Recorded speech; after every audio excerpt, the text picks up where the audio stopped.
भगवान शिव की कथा वर्णन कर रही है। क्या नाम लेना है? अगर मान लो शरीर में कोई गांठ पड़ जाती है, डॉक्टर अपना इलाज कर रहा हो, उस जगह पर प्रजापति बीरण की पुत्री आसकनी का नाम स्मरण में आना चाहिए। एक बार सब बोलिए, क्या नाम है? आसकनी। और हम आसकनी का नाम भी नहीं बोल सकते, तो इसी आसकनी का एक नाम है वीरणी। क्या नाम है?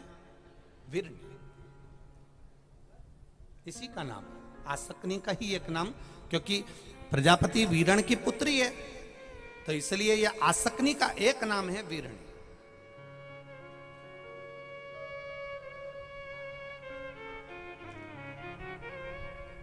दक्ष प्रजापति से कहा, आप प्रजापति वीरण की कन्या आसकनी से विवाह कर लीजिए। महाराज, आसकनी से विवाह? हां, कारण दक्ष प्रजापति से कहा भगवान ब्रह्मा जी ने कि प्रजापति वीरण की कन्या आसकनी केवल ऐसी है जो मन से, अगर गर्भ से बच्चों को जन्म भी दे तो उन बच्चों को केवल जल के छींटा देकर भी हजारों अंश उत्पन्न कर सकती है। वो वीरणी में, वो आसकनी में बल है। वो बल आसकनी में है, वीरणी में है।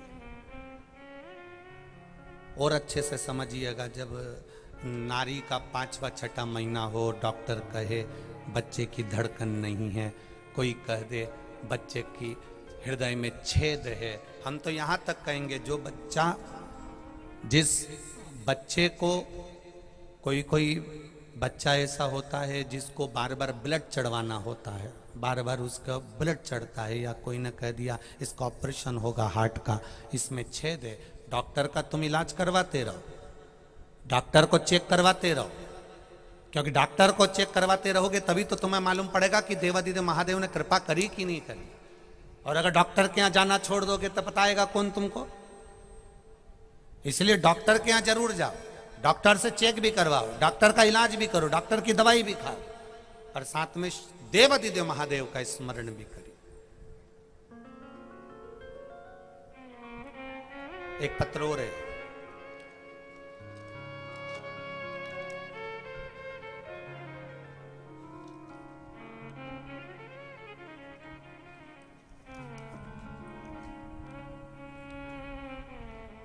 दक्षा नागर, ग्राम चंदेर, तहसील देपालपुर। चंदेर ही है ना गांव? चांदेर, ग्राम चांदेर, तहसील देपालपुर की निवासी हूं। कहीं बैठी हो तो हाथ हिलाइएगा।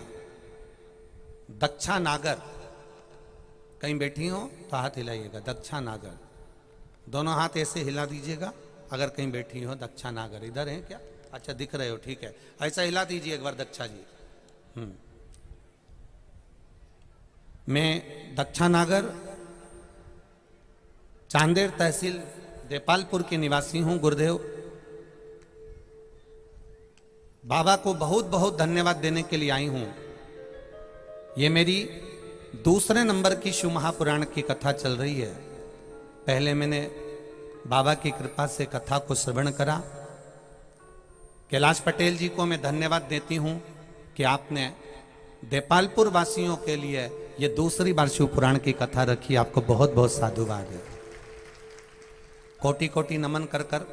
गुरुजी, मेरी बहन की लड़की जो कि जन्म से ही मानसिक रोग ग्रसित हो गई थी, उसका विवेक काम करना बंद कर दिया था, शरीर शिथिल था, जन्म से ही थी।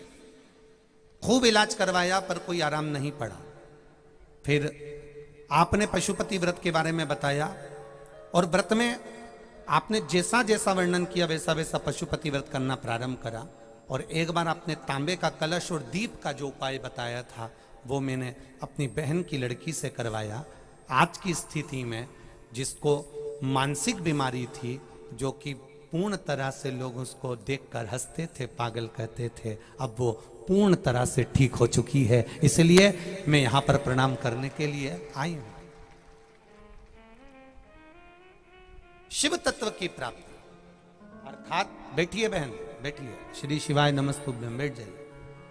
शिव तत्व की प्राप्ति का एक सुख हो हमारे भीतर।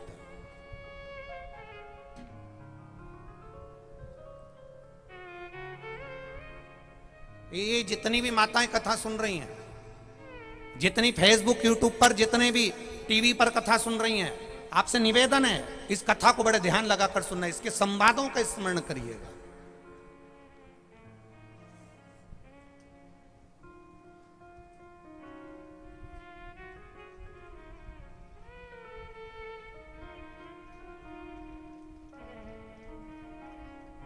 आसक्ति